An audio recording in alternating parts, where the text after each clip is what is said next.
let's start. So first of all, good evening all of you, and today we are going to see the very last topic, okay, the multi-staging of rocket and a few more various types of rocket propulsion. Okay. So first we will see in this when we are discussing about the multi-stage rocket. So you must understand what is stages and substages. Okay, what is stages and substages? Okay. So that is very important to understand. So when we say a word called stage, that defines only about the complete propulsion unit. Okay, what is meant by propulsion unit? Either it has been used by any other propulsion system, maybe of chemical, maybe of thermal. Okay, so when we discuss about the each and every complete propulsion unit, we define as a stage. Now when we call as a sub rocket is known as when we discuss when combining one or more stages along with the payload and the guidance and control system. When all those things are included, the one stages or more stages along with the payload and the guidance control vehicle combining, called as the sub rocket. Okay, now here we will see one example. Okay, so here you can see in this figure, here we have a three-stage rocket. Three-stage rocket means that means it have the three stage. Okay, that means three segments. Okay, you can see this is one segment, then this is another segment, this is another segment, and at the tip or at the nose section we have our payload. Okay, this is the general layout for any rocket. Okay. Now here, before starting with the different types of rocket, it can be of two types. One is a series type, one is a parallel type. Okay, either it can be of series or parallel. Okay, now here what we are seeing here is a series type. That means each and every propulsion system are connected in a form of series. Okay, if I have to see the parallel, that will be like something one rocket. Okay, one rocket, then here will be another kind of boosters, here is another boosters. This will be one example of a parallel system. Okay, so when we combine, when we divide this entire length of the rocket with a number of different types of propellant or maybe of different propellant units, so it becomes a this particular part becomes a series. Okay, now is that clear what is stage and sub rocket? This is very important to understand. Now sub-rocket, when we say, that means it is a combination of stages and the payload. Now here in this figure we have the three stage rocket. Okay, as I've said, let's consider the bottom part. These are the nozzle which will expel the hot fumes, right? These are nozzle, and next to the nozzle we have, let's consider the stage 1. Now when we called stage 1, when it is complete one separate propulsion unit along with an control equipment. Okay, so once, how we define, this is a stage 1. Now next, after it get expels out, eject, or it can eject out, so next stage will be our stage 2, where we will have another different propulsion unit. If this ejects out, we will have the third one. We'll have the third one. Now what is sub-rocket? Sub-rocket, as I've said, is a combination of one or more stages. Now let's consider, since it's three-stage rocket, now the complete from the first stage till the payload. Okay, the combining all the stages, right, number of stages to the payload we call as an first sub rocket. First sub rocket. Let's consider the total weight of the first sub rocket in case of 3 stage, right, is an M01. We define as M01. Now when once at all this first stage get expels out, now this first particular thing gets expels out, then what we'll be having? We'll be having only this particular component. So in that case we will call as a second sub rocket. Second sub rocket means we will have this the second stage, third stage, then the combination of the payload. Now once the second stage get expels out again, we will have only this much. We will have only the third stage and the payload, and combination of the third stage and the payload defines a third sub rocket, which is defined as total weight of the sub rocket will be M03. Okay. Now what is MS1? MS1 is the, please I request all of you to please note down what are this nomenclature of this particular thing. Okay, so M01, as I've said, the total mass of an first sub rocket. Total mass of an first sub rocket. Okay, M02 defines a total mass of an second sub rocket. Okay, M03 defines as a total mass of an third sub rocket. So can you follow? Please unmute and let me know. Okay, great. Now next we have M, capital M suffix S1. So this S defines the mass of an structural of the first stage alone. Okay, so this is a mass, the structure, or you can say structural mass of an first stage. Okay, MP1 defines the propellant mass of an first stage. So whatever the propellant may be, it can be of chemical, thermal, electrical, so whatever the propellant they're using, right, the mass of that propellant will on the first stage. Now same thing will be followed for this MS2. This is MS2, the structural mass of a second stage. Okay, structural mass of a second stage.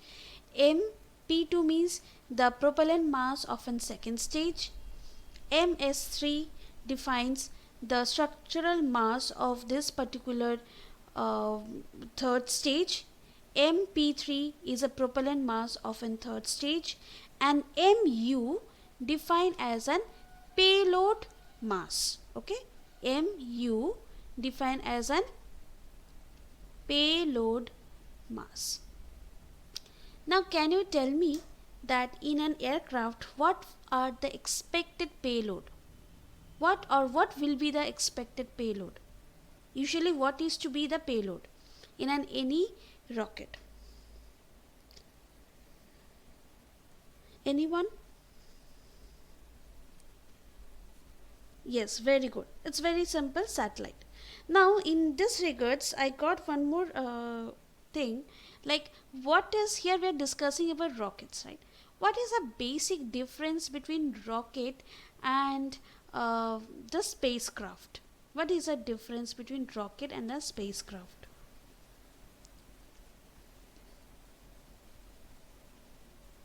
Anyone?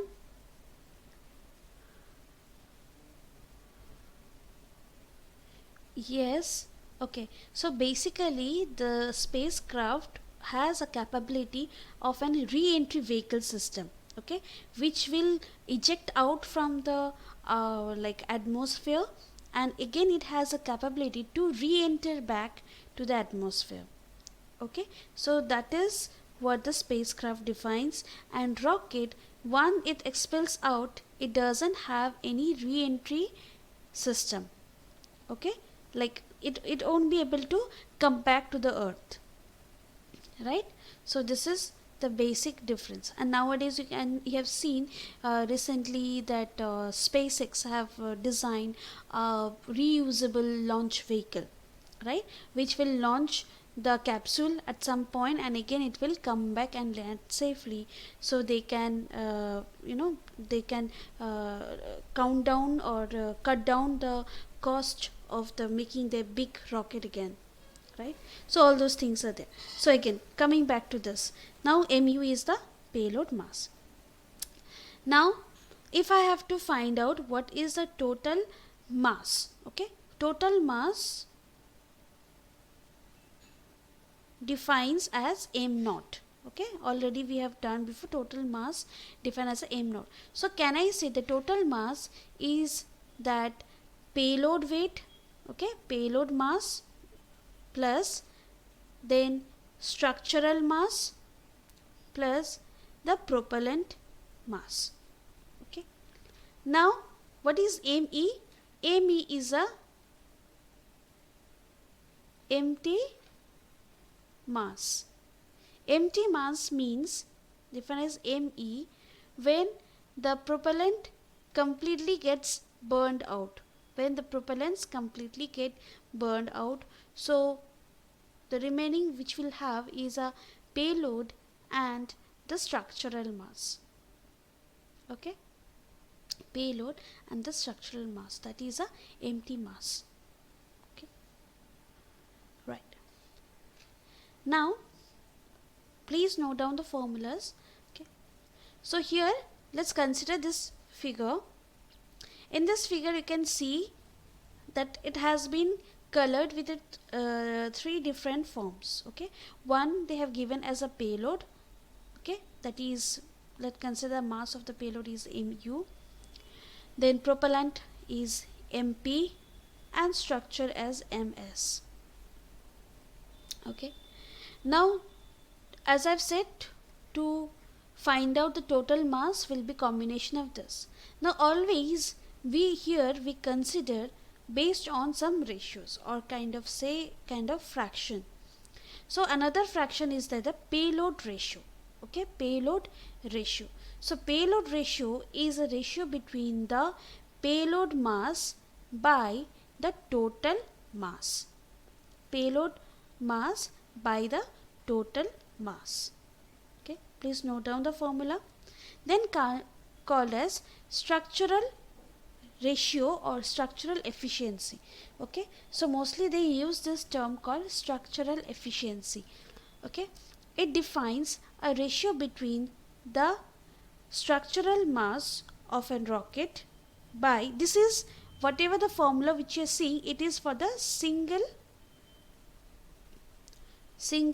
stage. These are for the single stage rocket. Okay, once we see the single stage, then we will move to a multi-stage, that how this payload ratios will vary for a multi-stage rocket.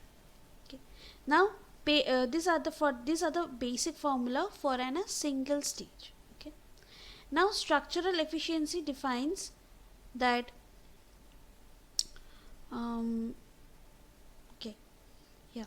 so the structural mass by the summation of structural mass plus the propellant. Okay, so this can I write this equation as this, ms by, here we know m naught equals to mu plus ms plus mp. So can I write ms plus mp can be m naught minus mu?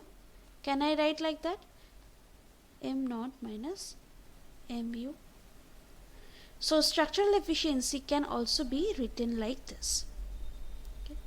Next comes propellant ratio. Propellant ratio defined as the propellant by the total mass.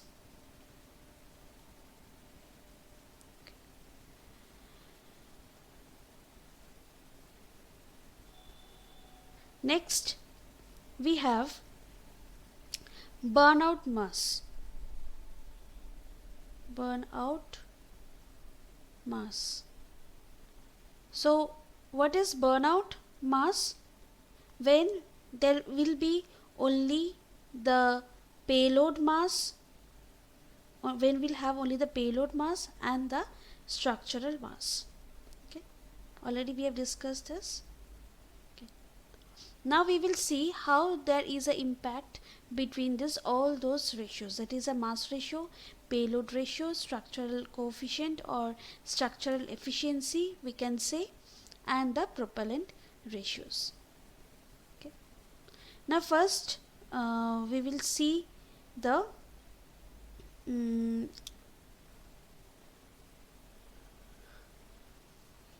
first we will see the payload ratio. Okay, this is the payload ratio. Sorry, this is the mass ratio. Sorry.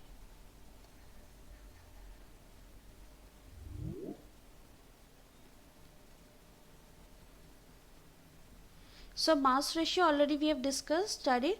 So the mass ratio defines that total mass by the burnout. Okay, so this L, or you can also L, M suffix L represents the same as the payload mass. Okay, both are same, do not get confused. If there is a L, both represent same. Okay, this is MS, this is MP. Okay, so this can be written in this form, because M naught equals to MU plus MS plus MP, right? Now, yes,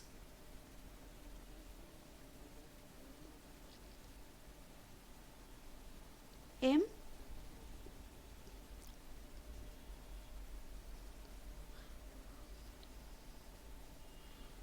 okay, it was mentioned now. See, actually, see, there is one difference. One is MR. Okay, MR equals to 1 by lambda. I think we have done this. So, got it, here it is in lambda, right? So, there was one graph. You remember we have done one propellant graph where it was written that 240, 80. There was like, remember, so there is a slight difference in that. Okay, some textbook they define MR. So if it is MR, that means that is a final by initial, which I have said, right? And here it is in lambda. See, lambda means M naught, that is just an inverse of this. Okay, all right. So final means what? When finally the entire propellant will expel out, right? That means empty, nothing but sometimes they might give you the burnout gas or burnout or empty, right? So you have to understand what they have given. Next we have the payload ratio. Payload ratio defines, see, as I've said, U and L will be same. Please note down the formula. So it is a ratio between this M, that is a payload mass, total payload mass, by the summation of the propellant and the structure. Okay, so this can be also written in this way, because again M naught equals to MU plus MP plus MS.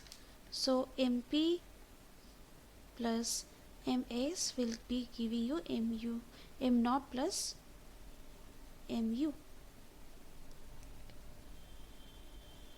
Next, then we have the structural efficiency or structural coefficient. Okay, structural coefficient. So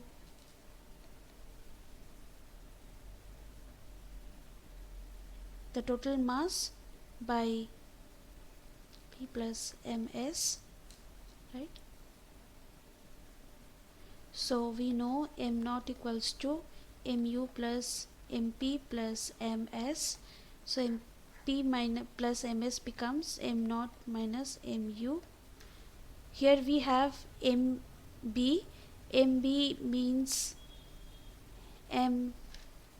mu plus ms, right? So from here we can write ms equals to mb minus mu. So in case in this question they have given in terms of mb, so you have to use this formula, right? I hope you are copying down simultaneously. Please let me know. Are you copying the formula?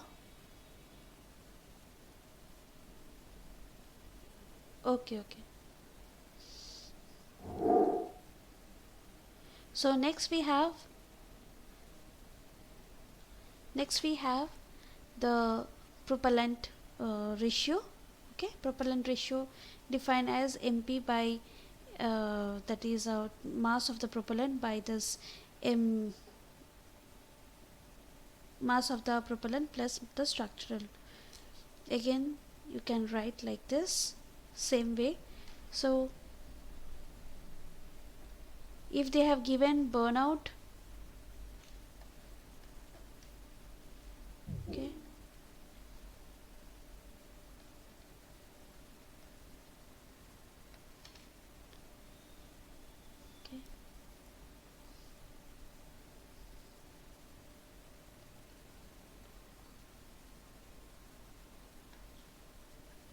right, this also you can write likewise. Okay, or right.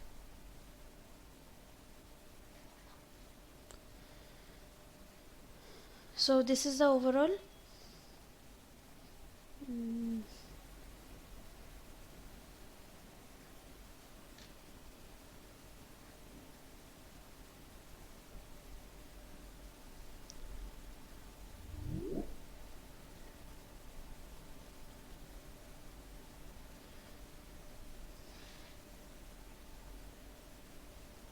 okay.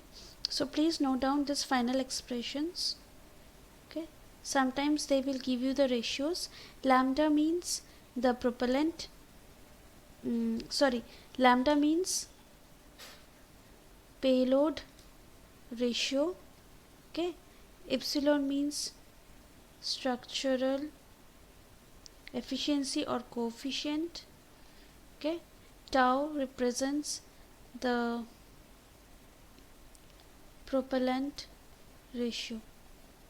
Okay, tau represents the propellant ratio, epsilon represents structural efficiency, and lambda represents payload ratio.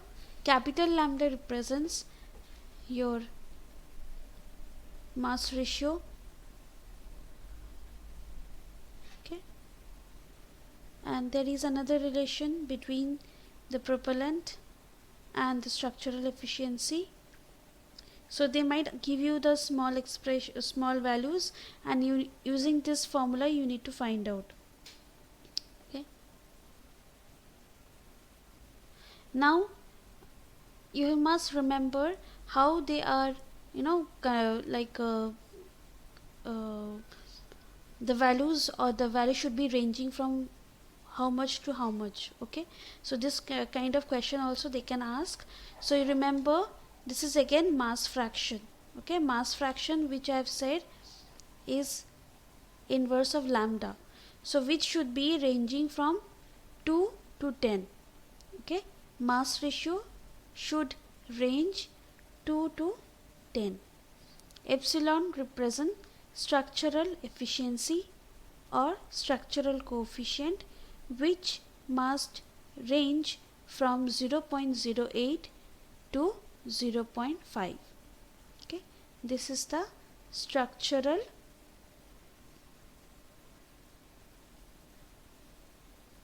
efficiency or coefficient. Then this one represents, okay, tau that is a propellant ratio. Okay, propellant ratio should range from 0.5 to 0.9.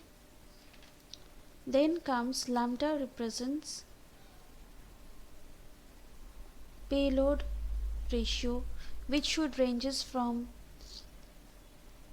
0.01 to 0.2. You must remember this range. Okay, please do remember this range. Now there are another combination of formulas which will give you the relation between the structural efficiency, this is a structural efficiency, payload ratio, and this one represents the propellant ratio. Okay, propellant ratio. So remember this formula. Another formula is there. These are the different kind of relations. So you need to remember the final expression. So capital lambda represents the mass ratio. Capital lambda represents the mass ratio by 1 by 1 minus 5 means it's a propellant ratio equals to 1 by, this is the structural coefficient, this lambda is a payload ratio. Okay, please do remember this formula because this kind of formula will help you to solve your numerical easier. Okay, fine. So they are having some certain advantages of using multi-stage rocket. Okay, so the first and foremost thing was to use the multi-stage rocket is that once the particular tank or the propellant tank gets completely burned, we can easily eject out. By making it to eject out, we can reduce the weight. Okay, we can reduce the weight and to avoid to carry extra structural weight.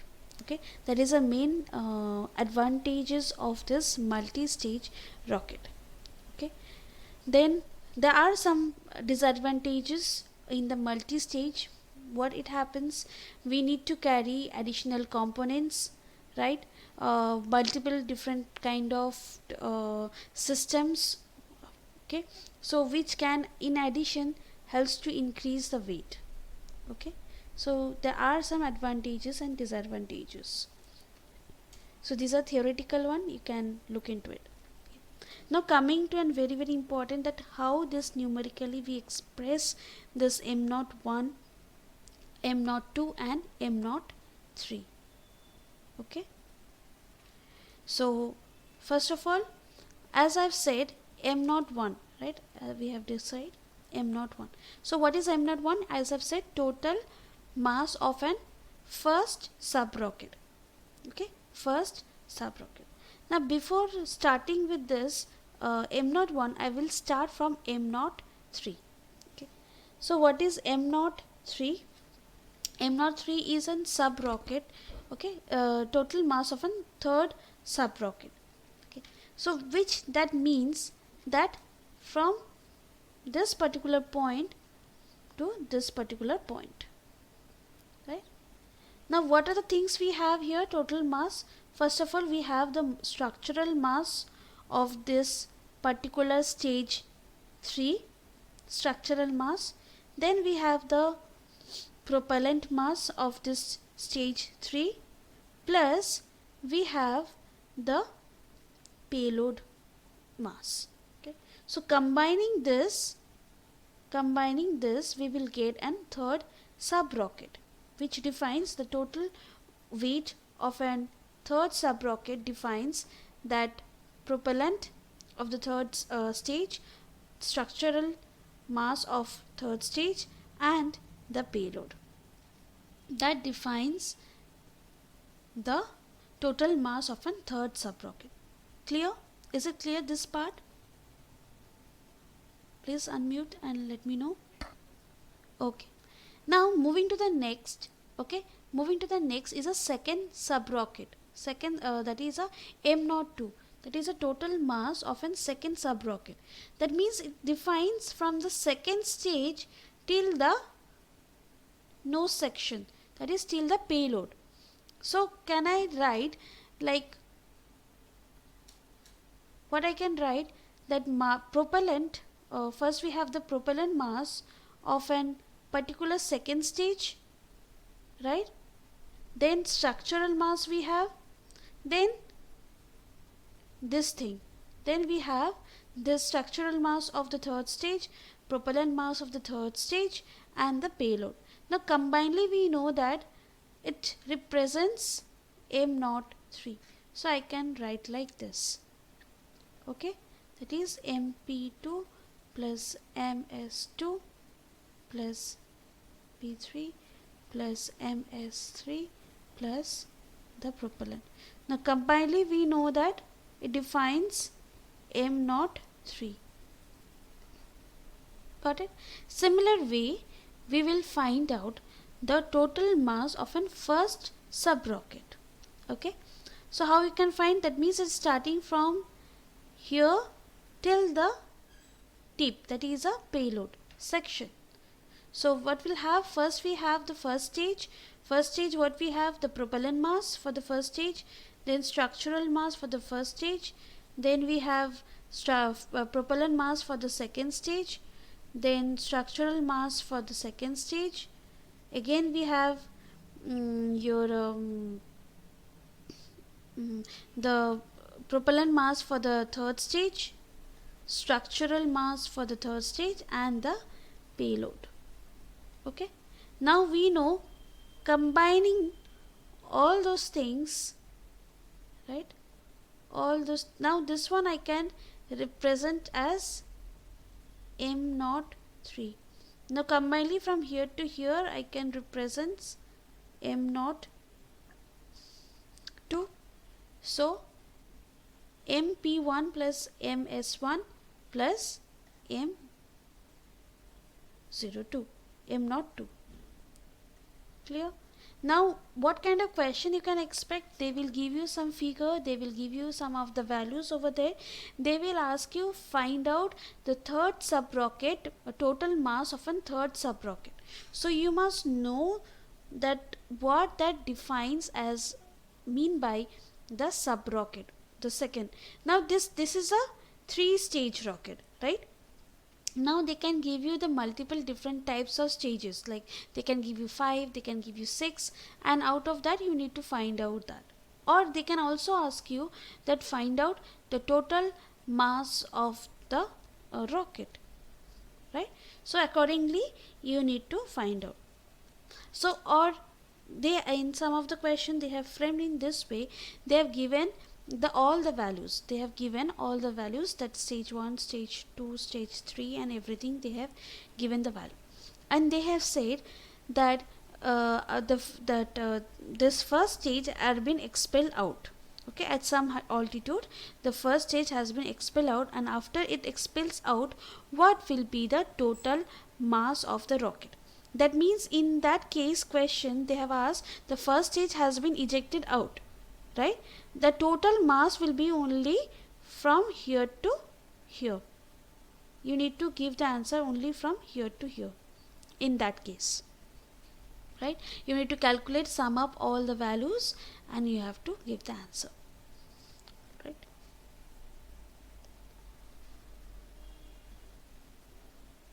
Okay, this is the same thing. Now we will see how to find out the payload ratio for a multi-stage rocket. Okay, for a multi-stage rocket. So payload ratio you know already, that is mu by m0 minus mu, right? Now what is mu? Mu defines the payload mass, right? Now how we can define for a different or the number of stages, right? Now in this figure what you can see for an 3-stage rocket. You can see for an 3-stage rocket. So in that case, to find out a payload ratio, you have to use this formula, that is m02 by m01 minus m02. So what is m02? We have seen m02 defines mass of the propellant 2, then mass of the propellant structural 2 plus mass of propellant 3 plus structural weight 3 plus mu.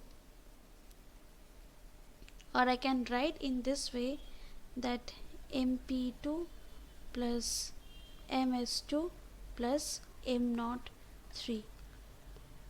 And what is m01? m01 I can define as mp1 plus ms1 plus m02. Can I write in this way? Now here in this equation, right, in this equation what you are having, m01 minus m02. Now if I take this m01 minus m02, what will get? mp1 plus ms1.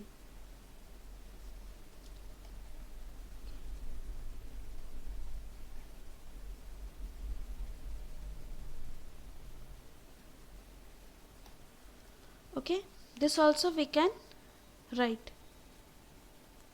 Please note down these formulas. Can you follow? Please let me know. Are you following this? Okay. Next,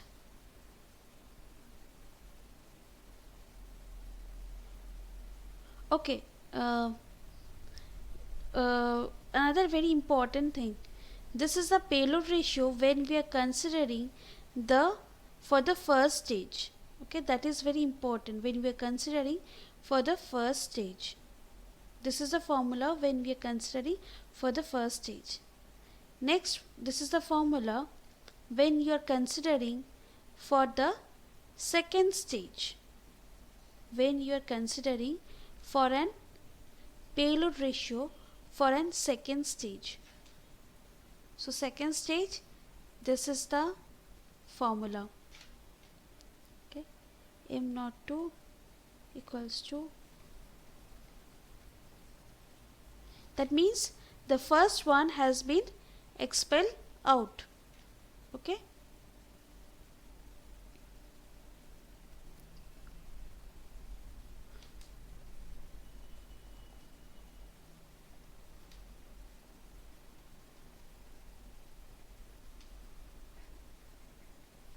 so you will get something like this.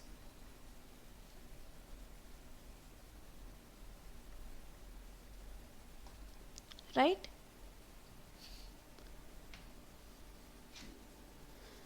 Now I hope you can find when it is as stage 3, what it will be. Stage 3, this is a formula for the stage 3, right? mu by m03 minus mu, right?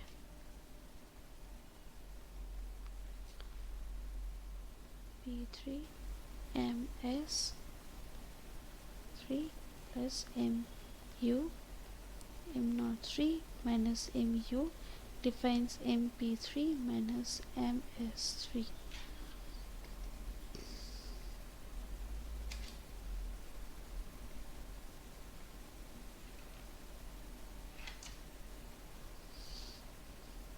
Got it? So these are the possible equations for different kind of stages. So if there's number of stages they are asking the payload ratio, then your values will be differ from one point to another point. Okay. Now similarly for an structural coefficient, The same thing will happen for a structural coefficient. So what is the formula for a structural coefficient? This is a formula, right? Mass by summation of propellant plus the structural weight. Now in case of when you're finding the structural coefficient for the stage 1, you're finding for the stage 1. So the structural mass for the stage 1 by m01 minus m02. Okay. Now if I subtract m01 minus m02, what will you get? You'll get the same thing. ms1 here, mp1 plus ms1. Okay.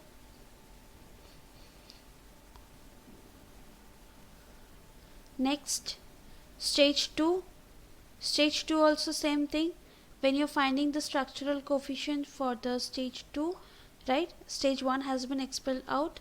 So ms2 by m02 minus m03, right?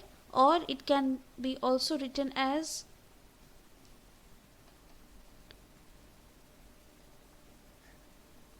mp2 plus ms2.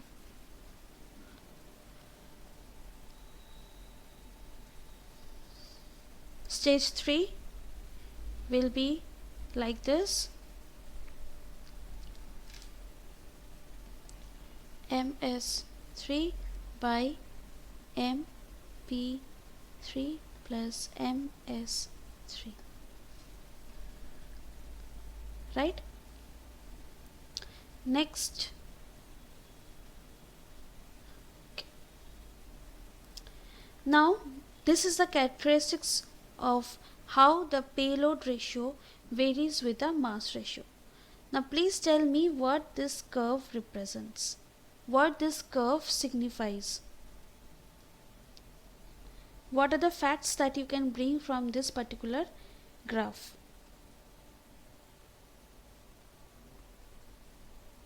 You can unmute.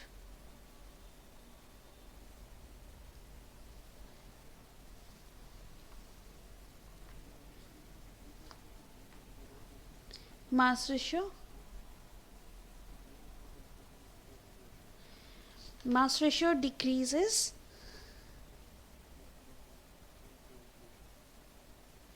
so as we increases the payload ratio, right?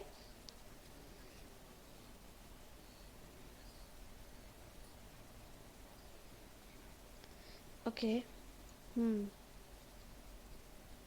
So for a given value of structural ratio, okay, for a given value, at given value of structural coefficient or efficiency, what happens as we increase the payload ratio, right, mass fraction gradually decreases.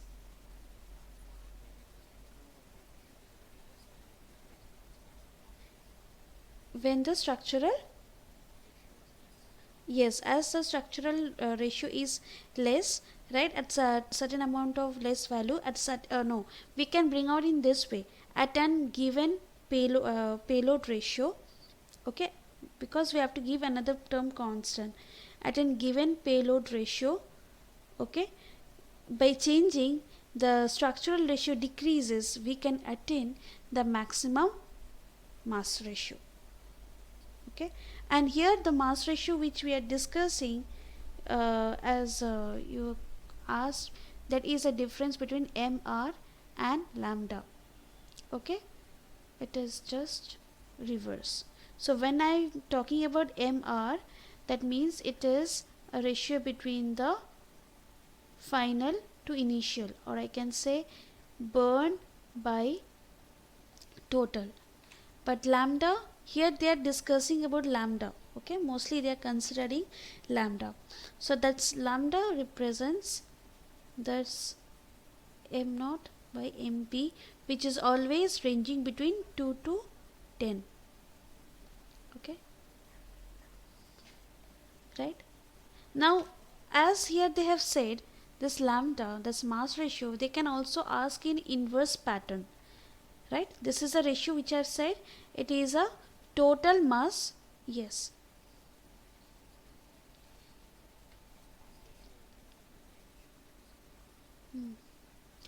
Okay, lambda, actually here some of the book, right, they are also considering the mass ratio as lambda. See here, this is the mass ratio is lambda. This is also mass ratio, but when they are defining the lambda, that means inverse of this mr, right? Inverse of mr. So mr is actually final by initial. Okay, but when we are discussing lambda, the mass ratio in terms of lambda, it is the expression changes, that is it's a ratio between the total to burnout. Got it? So that you have to carefully take care. All right. Yes.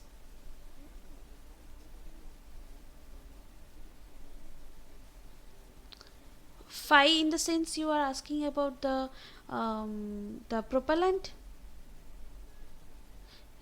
Epsilon. Ha. Ha. Hmm. Yeah, it's yeah, this also we can conclude that when the, sorry, see, I will show you the formula.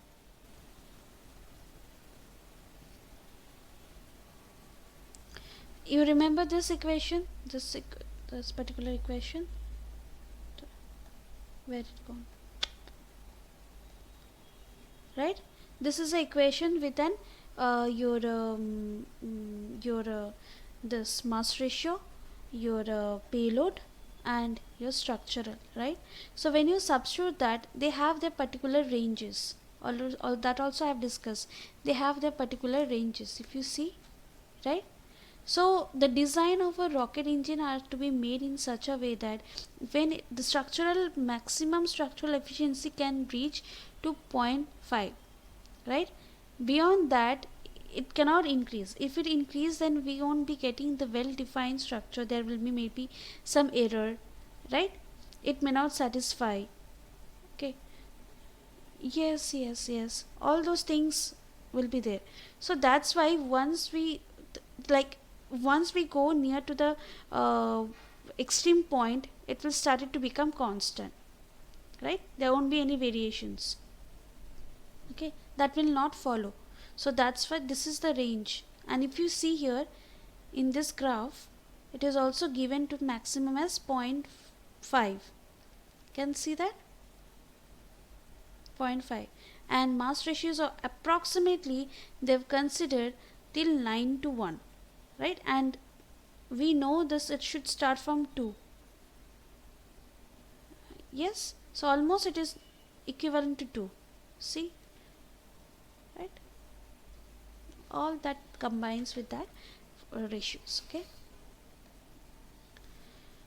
Okay, so already we have discussed this burnout formulas. Okay, so let me once again recall you this formula. Just give me a second.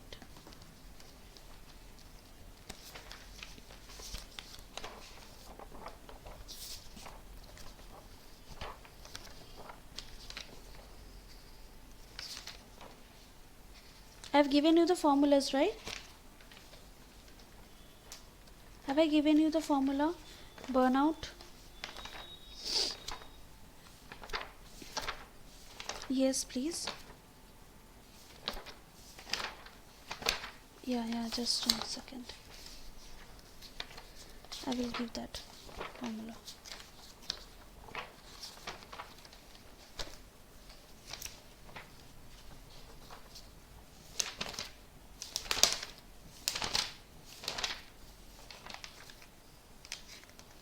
All right. Okay.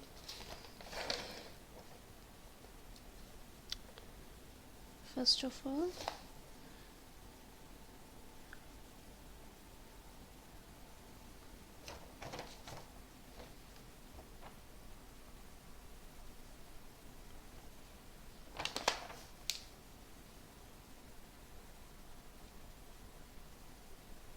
okay.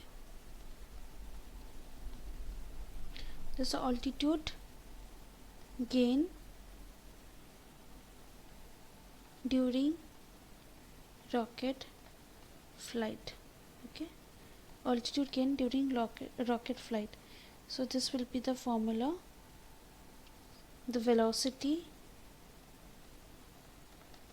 is ISP, specific impulse into gravity into ln, okay, m1 by propellant mass minus g dp.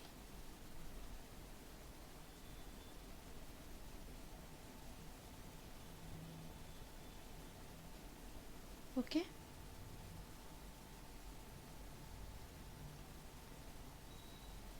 then gain in altitude represents ZP, that is ISP G TP ln m0 by mb minus half G TP square. Okay, or it can be also be written as VE TP ln not by MRB minus half G TP square. Okay,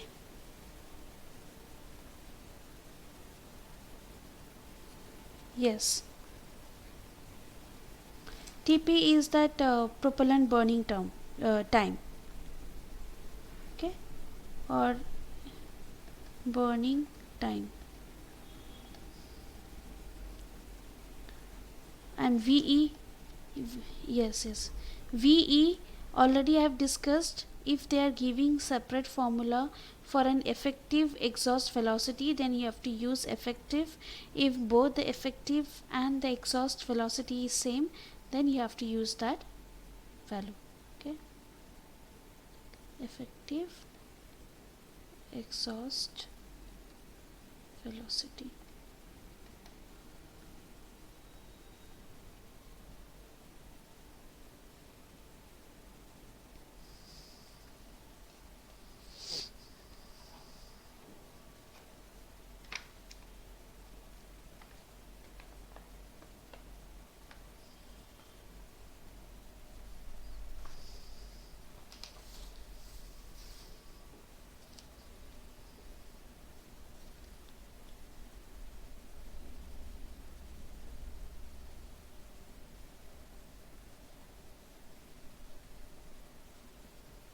And noted, and just make one more point here. Whatever it comes, either it's a multi-rocket or means multi-staging or a single, the formula is going to be the same. The final burnout points and the total mass, okay, that is going to be the same.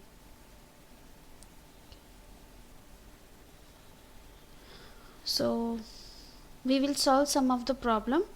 Okay, so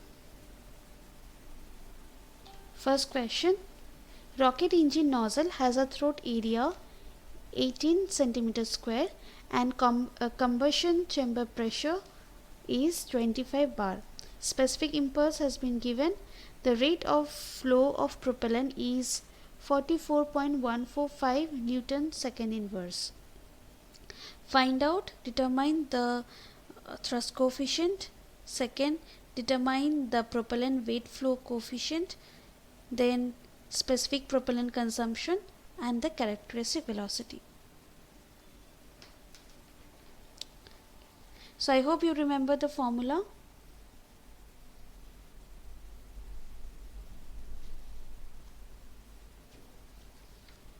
So what is thrust coefficient?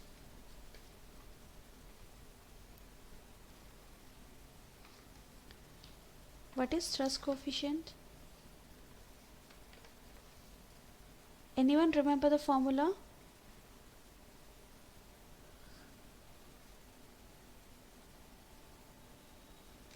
So AT is given, or we can also write A star. We can write combustion chamber as PC or P naught is 25 bar 10 power 5. Specific impulse has been given.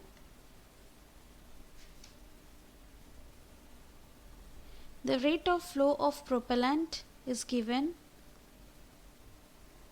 Okay. So what is this? Rate of flow of propellant. What is the rate of flow of propellant? M dot P. M dot P usually will be in kg per second, right? But here it is Newton per second. Yes. So that means how we are going to convert? How you are going to convert?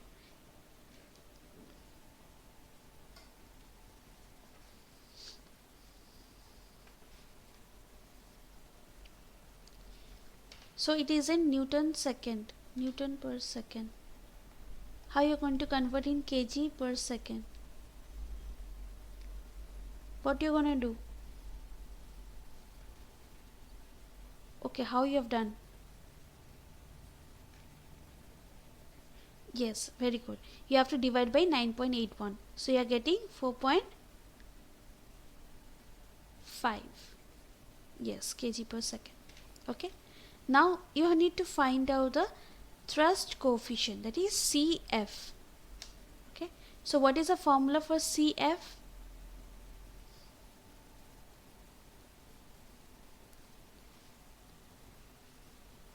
What is the force formula? Just look into the formula and tell me.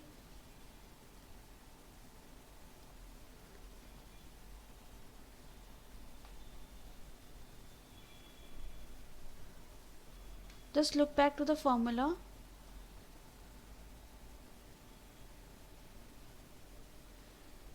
Do we have some kind of formula like this?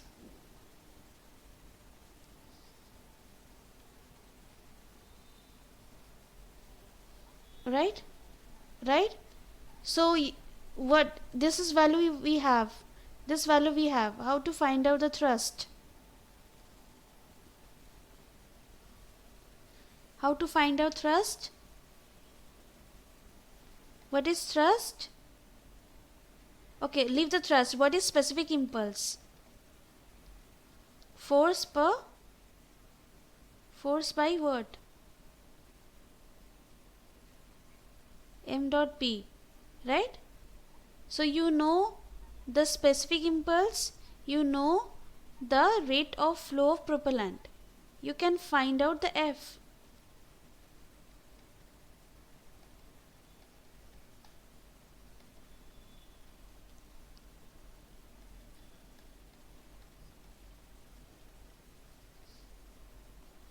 Which one? Total? How much? 5?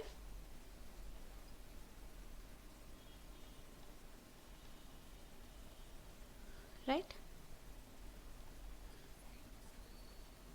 Acha, 574.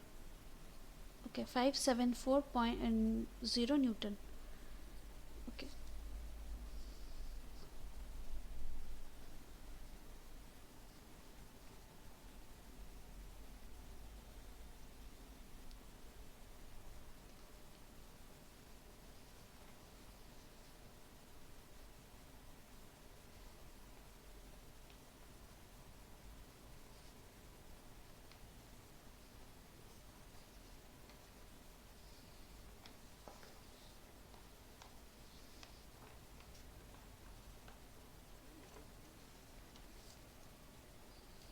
Mm, 0.12.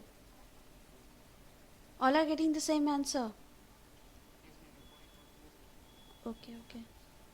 Fine. Next, propellant weight flow.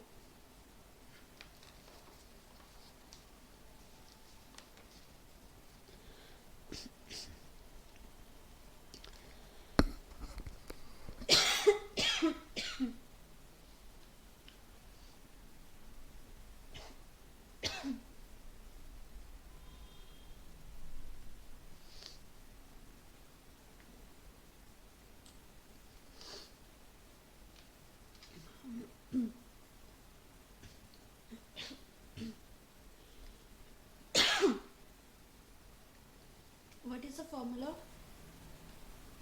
for propellant weight flow coefficient.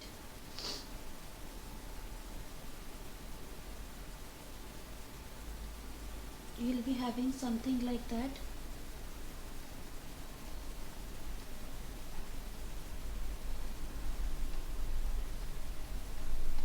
This is the formula.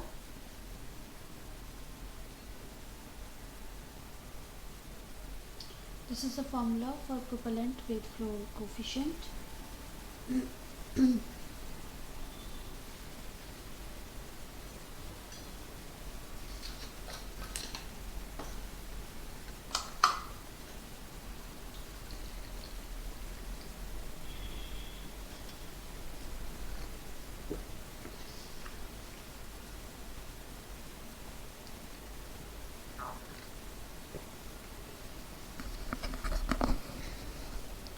So what is the value you are getting?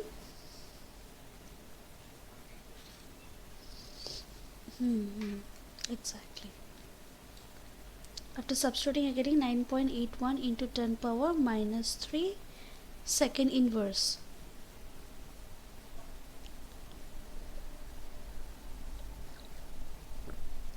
Okay. Next we have specific propellant consumption.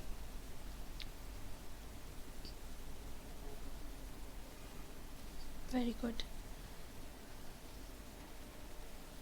We have 7.85 into 10 power minus 3 second inverse, right?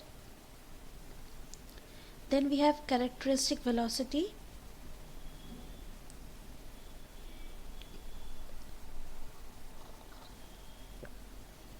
What is the formula for characteristic velocity?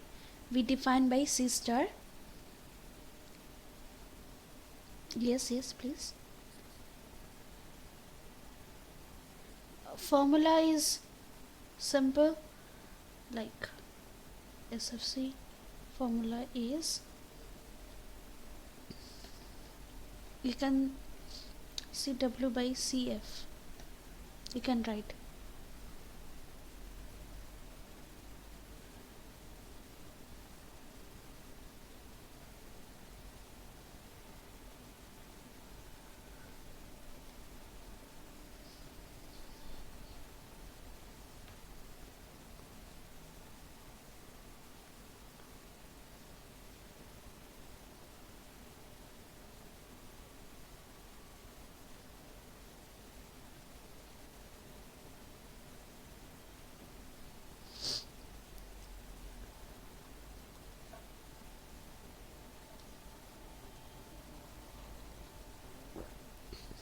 Sister formula is just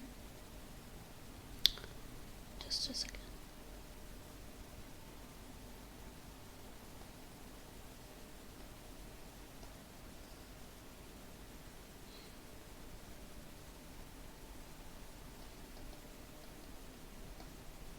This is the formula, PC dot AT by M dot P.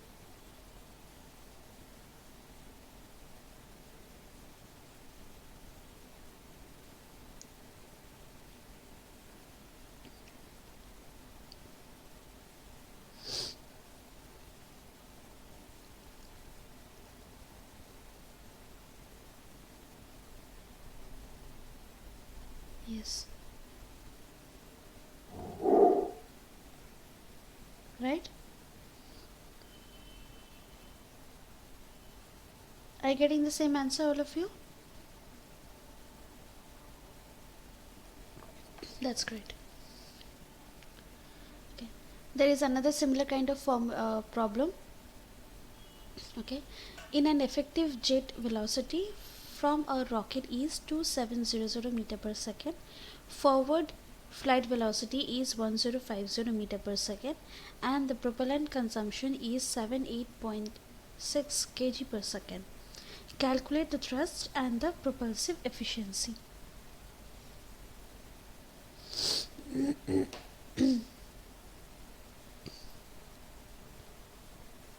It's very easy one.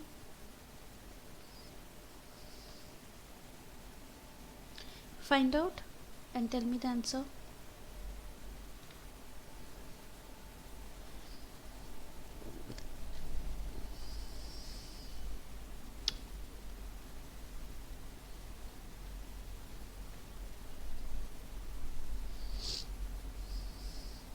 So what is the formula for the thrust?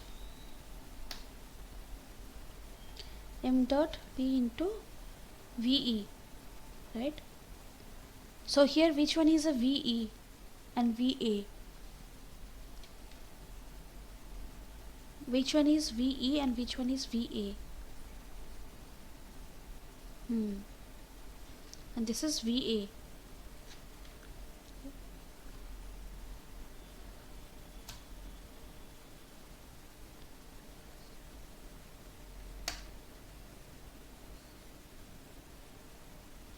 How much?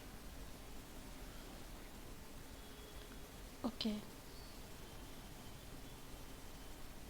2, 1, 2.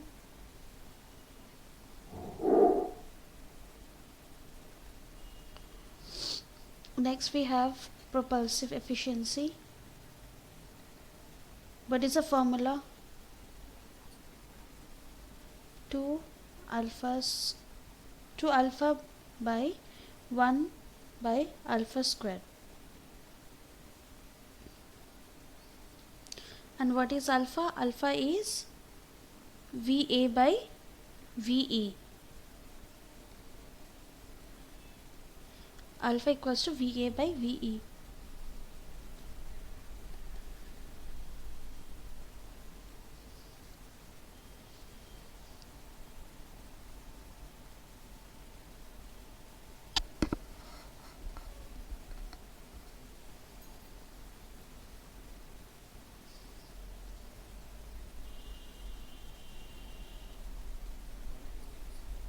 Hmm? 0.66. 0.6. I'm having different answer with me. I'm having different answer. Just recheck. 2 alpha by 1 plus alpha square. This alone square.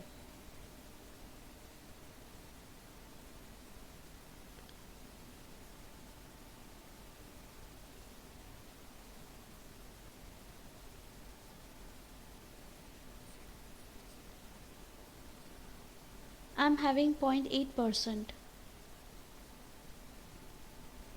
That means 80%.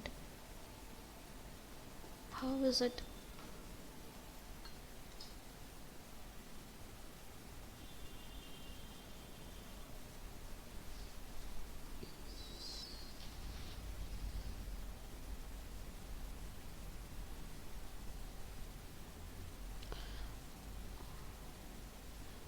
Okay. I got it. Why? Because here it was 1350. Okay. Okay, fine. There was a typo error in the question. Okay. So it was yes. Alpha equals to 0.5. Okay, and it was given 1350. There was a typo error. Okay, alright. You're getting around 0.67, right? That means 67%. Alright. So these will be similar kind. So now we will move to another part about the different types of thermal rocket combustion chambers. Okay. Now before starting this particular topic, so tell me what are the basic component of an rocket engine. Okay, rocket components.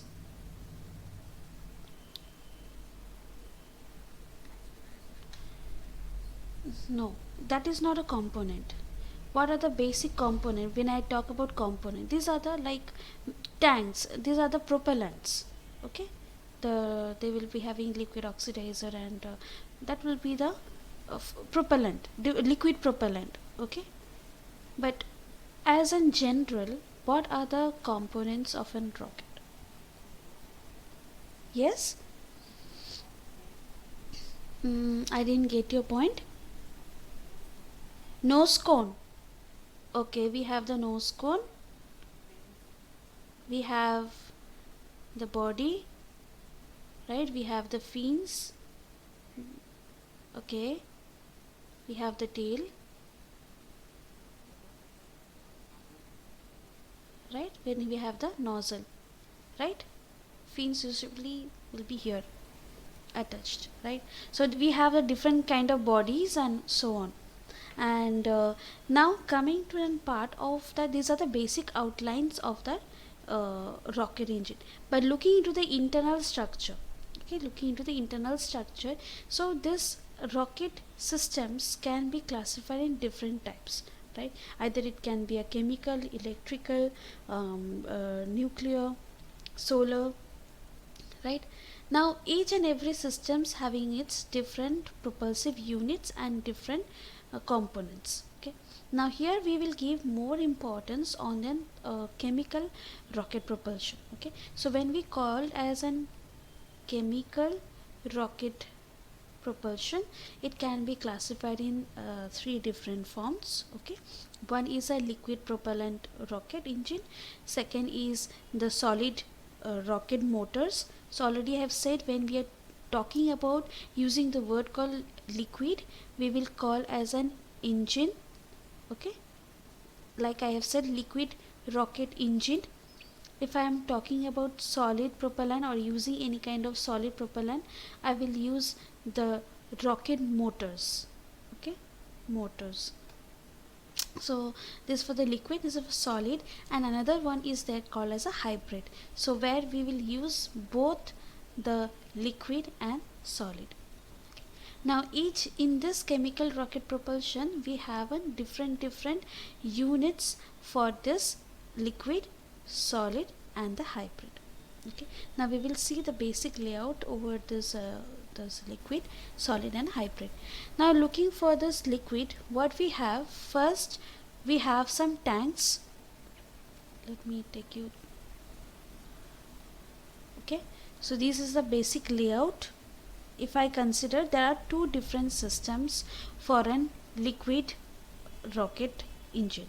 Okay, so one is an pressure feed system, one is an the gravity feed system. Okay, this is the gravity feed system, this is an pressure, or you can say turbine feed system. Okay, so first what we have is two cylinders. One cylinder will be keeping an oxidizer, another cylinder will be keeping a fuel tank. Okay, because we need to carry a oxidizer separately, oxidizer tank separately, because this rocket system goes beyond the atmosphere, where we don't have any oxidizer to burn or make the combustion process proceed forward. Okay, so what it happens, so some amount of oxidizer and fuel will come and mixed with this, enter inside the thrust chamber. So before entering, there will be one ejector. Okay, ejector is just like there are different types of ejectors will be there. So we will again look into it, what are the types and advantages and disadvantages. It is a very important thing. So based on the type of ejections, right, what will happen, the oxidizer and the fuel, the amount of fuel and oxidizer will mix, that also we can control using this control valve and so on. It will come into the combustion chamber, it will spray inside the combustion chamber, right, and the combustion process will takes place. It will come out from the convergent and then throat, followed with a divergent section and expel out. Okay, so this is the basic constructions of the basic liquid rocket engine. Now it will depends that the structure of the thrust chamber. Okay, there are lot many things are going on, research is going on this particular rocket thrust chamber. Now this is the very simple design which you can see here is an conical nose. I hope you have studied in aerodynamics. Am I right? The different types of nozzle classifications. Have you studied types of nozzle? You can yeah. So basically we have convergent, divergent, and convergent, divergent, and convergent divergent nozzle. Now here in this rocket we mostly use a CD nozzle. right? So why the CD nozzle? The CD nozzle will be having a kind of throat. Now what this throat does, the first, the cross sectional area decreases, right? Then it gradually increases, which leads to form an shock expansion waves. I think you have studied about expansion waves, right? You have studied expansion wave? Yes, oblique waves. Okay. Now what this property does, here we will deal with the properties. So when any component, like we have component like A, B and C, and this BC is inclined upwards at some angle theta, okay, and you have some Mach greater than 1, okay, flow is coming in the AB is Mach greater than 1, and from this point when the corner is deviated upward with some angle theta, it will cause some shock wave that will be causing some difference in the pressure. Different zone will be created. One is ahead of the shock, across the shock, across and ahead. Two zone will be created, right? Already have studied. And the flow will be coming and expels out, which will be parallel to this particular surface, right? But here the main concern is a property. Now here whatever the property like P1, ρ1, T1, these are the static properties of pressure, density and temperature. Now when it crosses this oblique shock wave, what happens? The Mach number, what happens to the Mach number? The M2 decreases with the M1. The Mach number, or I can say the velocity, decreases, but the pressure increases as compared with the what we had in the ahead of the shock, right? Pressure increases, temperature increases, right? Now just imagine if any structure, if the pressure increases, right, and temperature increases, then we have to take care of the material, like we have to give like we have to increase the thickness to resist the pressure, right? If I want to increase the thickness of the chamber, then again my weight will be increasing, then again the performance will go down. We cannot attain that much. Now second point, the temperature. Then if the temperature increases, then again we have to take care separately with a different kind of materials. We have to use lot many cooling mechanisms, right? So in this conical, this kind of oblique yes please.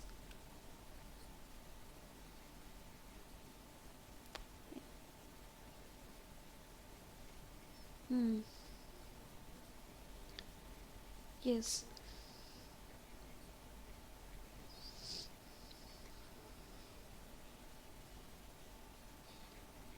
Yeah, those are there. Those are, yes, of course, these other things are there.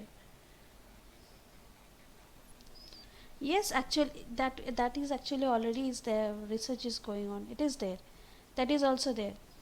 Okay. See, my point is here. My point here is like here I am talking about coning, right? This cone nozzle, conical nozzle. Now this conical nozzle has been obsoleted. Okay. The reason behind it was this one, and now they have used a bale nozzle. If you see, the shape is not the straight but something curved like this. You got my point? Now those kind of liners are used. Whatever you use, that kind of rocket, liners are there. Okay. So what this kind of bale nozzle does, it helps to create an expansion shock wave. Now you know the properties of expansion shock wave. What are the properties? Says that across the expansion shock wave, the Mach number, first of all the Mach number increases and the pressure decreases, right? And the temperature also decreases. So this is a very fundamental, based on the fundamental I can helps to reduce the pressure and temperature, and my requirement is to increase the nozzle main motor to increase the kinetic energy. Kinetic energy means to increase my velocity, right? And that also I am going to satisfy quite in a better way, right? So this is what one of the research. Now they are making dual bell nozzle, right? And apart from that, they are making the liners. Not only that, they have some kind of cooling mechanism called regenerative cooling. Already you have studied, right? So what they do in the regenerative cooling, they create a kind of jackets, cooling jackets. Like if I cut across the this particular cross section, right? This is a circular. They will have some kind of jackets. Okay. So in this jacket, in this particular thing, what will happen? A coolant, the fuel will be preheated by mechanism of the counter cooling. You know what is meant by counter cooling? Here, when this is a thrust chamber, right? Consider this is a thrust chamber, half. Okay, I'm showing you the half. Here, the fuel is getting ejected, it's getting expanded and propelling out, right? Expelling out, right? Now, this is the flow where the hot air gas is flowing in this direction, and the cooling, the jackets will be flow from this direction, from the end. Okay, will be end. It will, when it will come along this way, outer jacket, right? It will flow over here, and it will be getting already preheated, and after that preheating, it will be entering or feeded into the injector. So when the flow, this hot air gas is flowing in this way, and the coolant gas or the coolant fuel are moving in the opposite direction. This mechanism is called as a counter cooling. Okay, counter cooling.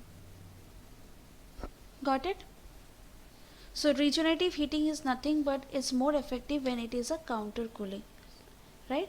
So when the fuel is coming here, it is getting heated because here high amount of the air is getting expanding, right? It will have some very high temperature, right? Gradually when it comes over here, it will get heated up, and it will enter through the injector, right? It will spray with an oxidizer and fuel. It will expand, right? The combustion process will take place, and it will expand out from the nozzle. Clear? Is it clear? Okay. Now talking about the nozzle, another very important thing that you need to remember. Second one is that there are two conditions. In fact, there are three conditions of this nozzle. One is an optimized expansion, second one is under expansion, and third one is an over expansion, right? You know these things? You know? Do you know?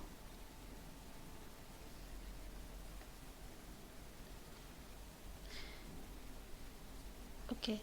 Optimum expansion, under expansion, and over expansion. These are the different conditions. Okay, this when we talk about the expansion, when suppose this is your thrust chamber. Okay, this is a throat, this is a nozzle. Okay, now when the flow just expels out, okay, we call one word called as a back pressure. Okay, back pressure. Back pressure is nothing but when the hot air gas just comes in contact with an ambient pressure, okay, or ambient atmospheric pressure. Okay, so PB is nothing but equals to PA, ambient pressure. That is called as a back pressure. Another one we call as an exit pressure. Okay, exit pressure. So they will be having two terminologies. One is a back pressure, that is represented as PB. Another is a exit pressure, PE. Clear? Now optimum expansion we call when we consider the back pressure becomes equals to the exit pressure. When the back pressure becomes equals to the exit pressure. Under expansion is very simple.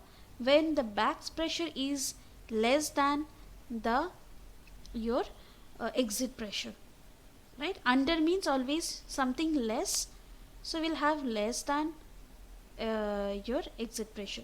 Over means when the back pressure is more than the exit pressure, right? Simple? Any confusion? Yes. Exit pressure is just when it is coming out from the nozzle, and it is back pressure is when it is just in contact with an atmosphere, right? When it's expelling out just in contact with the atmosphere, that is as a back pressure. Exit pressure when it is on the point of exit. What is that pressure, right? And due to this difference, what happened, there will be a difference in flow pattern. That means expansion fan, how whether it will be bulging out, shock wave outside, or whether it will be shrinking inside. Okay, that what the difference that will make. What will be the flow pattern at the exit of the nozzle. Okay, so during expansion, over expansion, or during over expansion, and during optimum expansion.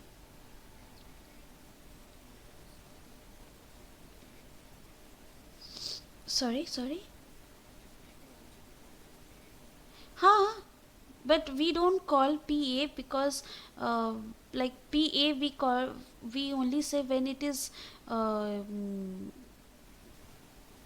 like we can't call as PA. We can call, but we usually don't call because to indicate the exit of the nozzle, right?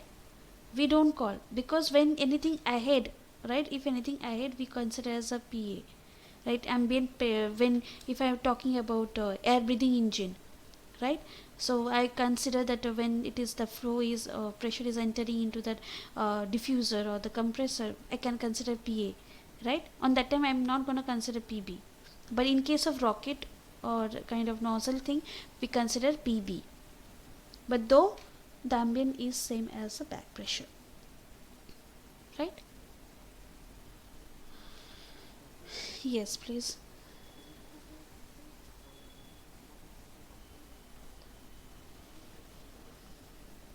Hmm.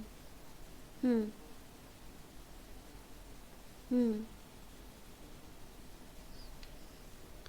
Optimum expansion, normal. It is like normal shockwave forms.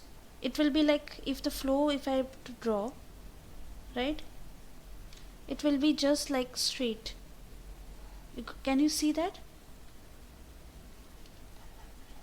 Can you see over here? It will be like um, it will form like this. Okay? Yeah. Hmm.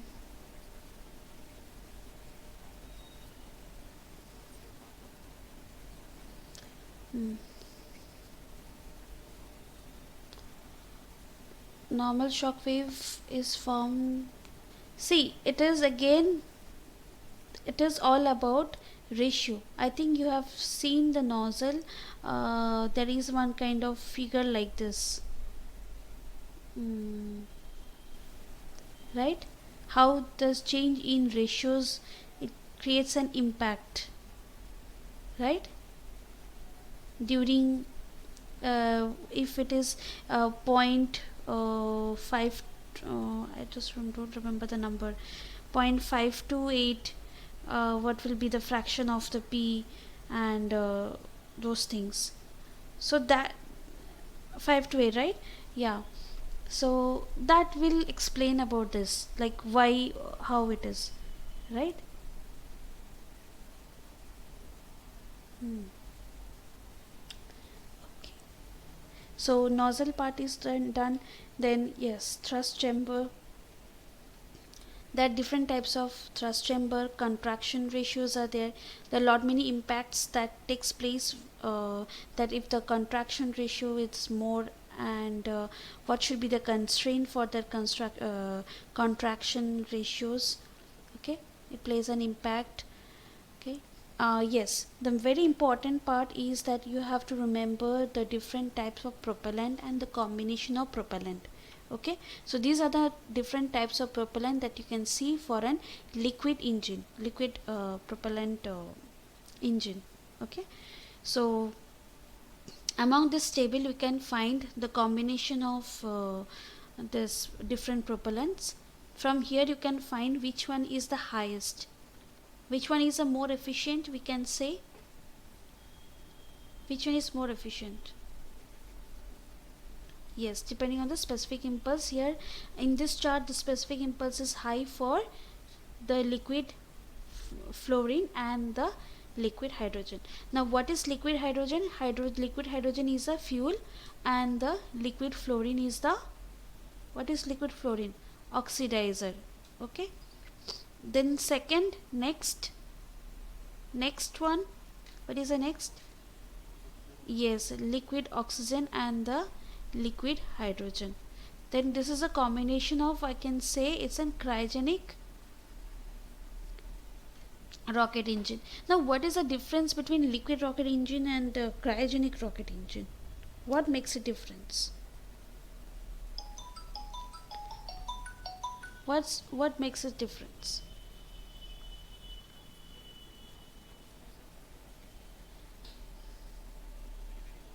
Exactly. Very good. Very good.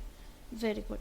When the temperature as bring down to a very low temperature, right? So here in this liquid oxygen and the hydrogen are being kept in a very low temperature. Okay, so this will be mostly in an liquid form, right? So when if the same thing had been used in a regenerative cooling, okay, so this is a thrust chamber, this is the throat section, and this is the for your nozzle. So if it is a regenerative cooling, there will be another jacket, right, where the liquid fuel, okay, that is a liquid hydrogen, will feed it from here. Okay, liquid fuel will be feeding from here, and here the expansion gases will expel out, right? So when it is coming over here, there will be some phase changes. Phase change means when it has been feeded, it will be in liquid, but because of this heat, the heat transfer, this one more term of like a heat transfer pattern, so it will change into phases to gas. So when it is feeding into the injector, it will be filling with an coaxial injector. Okay, they'll be using mostly in this kind of regenerative cooling, they'll be using an coaxial injector. Please remember that, coaxial injector. So what it happens, the liquid oxygen get feeded based on the mixture ratio. I hope you know what is the mean by mixture ratio, right? What is mixture ratio? I hope you know what is mixture ratio. Do you know? Mixture ratio is like the amount of the oxidizer and the amount of liquid hydrogen will mixed to make an complete better combustion or an effective combustion. That is mean by mixture ratio. Okay, so obviously same as like any kind of combustion, the amount of oxygen will be more as compared with the fuel, right? So likewise the mixture pattern will be taking place. So it can be also written as like mixed flow mass flow rate R equals to m dot O by m dot F. M dot O means it is a mass flow rate of an oxidizer by the mass flow rate of the fuel. So here also no unit. Then the total mass flow rate becomes m dot O plus m dot F. Right? Clear? So you can also expect a small problem based on this simple formula. Okay. Now what will be the mass? Yeah. R, small r. Yes. Okay. It's a, so obviously this R value should be greater. R value should be greater because the mass flow rate of the oxidizer should be more as compared with the fuel. Okay. So from this you can form much of expressions, like if you can take m dot O common and you will get 1 plus m dot F by m dot O, and you can relate something with terms of R, right? You can make a vice versa thing. Okay, right. So please do remember the different types of propellant, the combination of propellant. They can also give you the series of fuel, okay, and they might ask you find out the odd one out. Okay, now here this time you can also expect one more type of question, multiple selection. So they will give you different names, right? So you have to take the multiple fuel names. Okay, so if they are asking pick the fuel for an liquid propellant, okay, so you have to pick what are the liquid propellants. Okay, clear? Right. So you have to remember all the names. Okay. Similarly, they can also ask you a precise question where pick the monopropellant, okay, which one is a bipropellant, or likewise they can also ask you. Okay, and they can also ask which one is very dangerous to handle, which is more toxic or corrosive, right? So you should know the basic qualities of the propellants, right? Okay. So these are the two different types. They don't ask much of this question from here, so you should know there are two types how this work. One is a pressurized system, one is a turbine feed system. Pressurized means based on the gravity system, okay, it will flow by itself. We don't require any kind of pumping mechanism, right? But here in this case the turbine feed, here will have some kind of pumps which will drive to expand, okay, drive to expand it separately. That is a basic difference between this. Yes, yes please.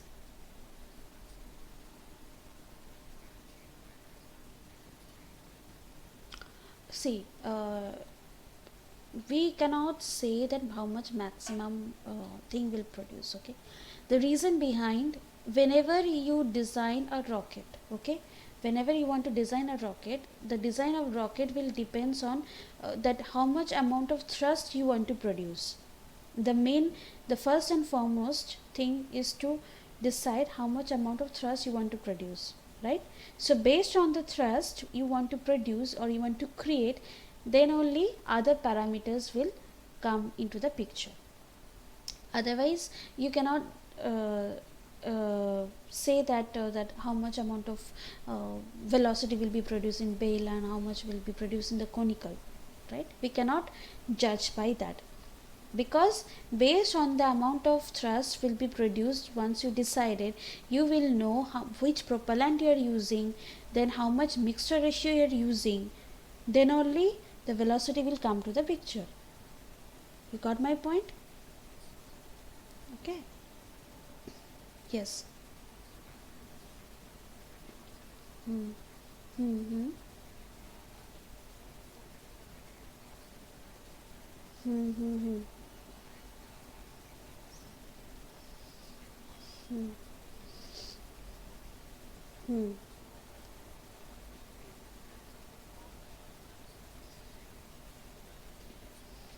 Yes, of course, there are lot many are there.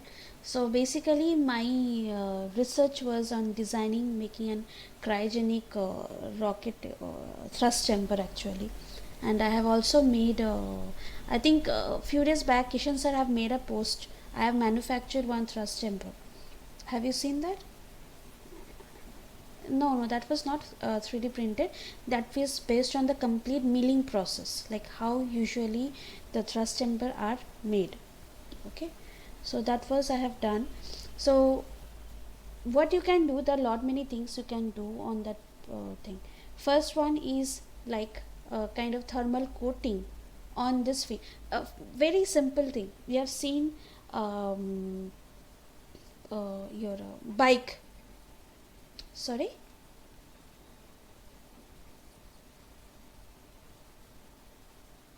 Yeah, that's what I'm telling. There are lot many research. See, first of all, you design a different typical type of thrust chamber. Lot many factors are there actually to design anything. Now, lot many factors you can work on. First of all, you can design on the that thrust chamber. That what will be the optimum length of the thrust chamber, right? What will be the how much coning angle you're giving, how much the radius of the throat, and what will be the distance, or not distance, what will be the area ratio of this nozzle. Okay, lot many constraints are there. Then performance of the rocket, you can see what kind of injector we should apply, for which one will be suitable for how much amount of thrust, right? All those criteria play a very very important role. Then, as you have said, that coating layer, or we can say as a liner, right? So whether the how much effective if I use a liner. Then in addition, if you're using some kind of jacket, like cooling jacket if you're using, okay, so how efficient it will be. Now my one was design of another work I have done is a design of this jacket.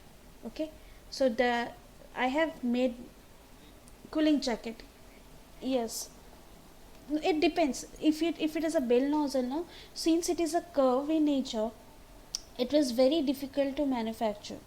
Now, if we are talking about the material part, like considering the manufacture point of view, how efficiently you are going to manufacture it, that you can take up one project, right? Because it is a curved surface, you can understand it is a curved surface, and because the sizing of this, it won't be a square, it will be a different. So how you size it, how you assemble, how you manufacture, right? How efficient it will be, whether it will be having a proper heat transfer, whether it will be an effective heat transfer, what should be the height, whether you want to apply any kind of coating, like surface coatings are there, as you've said, thermal coating, right? You have to. Yes, actually now they're using on the milling, not CNC. Uh, mm, G codes and codes. Yes, yes, same thing, same thing. The CNC milling processor. No, no, no, no. It's like no. Lathe is something different. Lathe is like hand. You are this milling is like all by coding system. Milling process you are giving. Yeah, yeah. Yes, yes, yes, yes. Which will give you well defined shape. And all. Yeah. So so a lot many factors are there. Yeah. Yeah, a lot many things are there. You can take up any small section and you can start manufacturing. because you can understand this is a curve in nature, and each and every part, that how you, what is the this number of this fiends will you use, right? All those things are very challenging task, right? You have to optimize and see which is the effective one, if whether you will keep 10 number of arrays, whether you will keep 12, because if the diameter is some, maybe for example 40 meter, for an example 40 meter, then how many number of arrows will be suitable, which one will be effective, and what should be the thickness, especially in the throat section, because throat is a very very critical part, like the thickness of that is very narrow. So you have to keep minimum of 1 mm, right? Because of the manufacturing and all those things you have to consider. So all those things considering this manufacturing point of view, thermal energy transfer point of view, lot many things you can specially work on the throat section also, how effective you will make the heat transfer, the manufacturing process of the throat section, you can take up that also.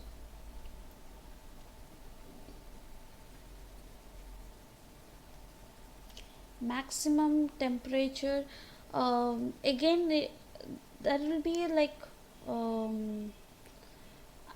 more than 2000 Kelvin. I'm not sure, because it will depends again with that, cooling system, that which kind of cooling, right? The design which I have made, uh, uh, yes, talking about that, the temperature, as you have said, there is another work you can do is to predict the cycle. Yeah, sorry.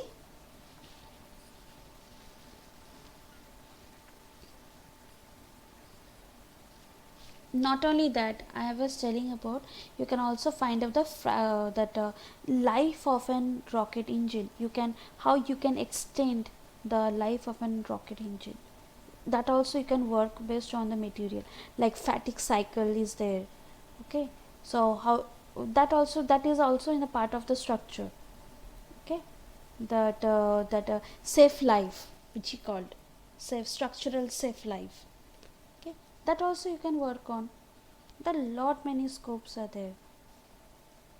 Okay, so not only that, yeah, so first of all, the temperature, that will depends on the thrust. We cannot say that how much it will be, like it will be this much, but it will be more than 2000 or 3000 Kelvin for sure, for sure, because that's why the outer covering we give oxygen free high conductivity copper, OFHC. Okay, we give OFHC, oxygen free high conductivity copper. So that's the main reason we do that. So lot many things are there that you can work on this particular materials, which will be effective to cover up with the jacket or better heat transfer. Okay,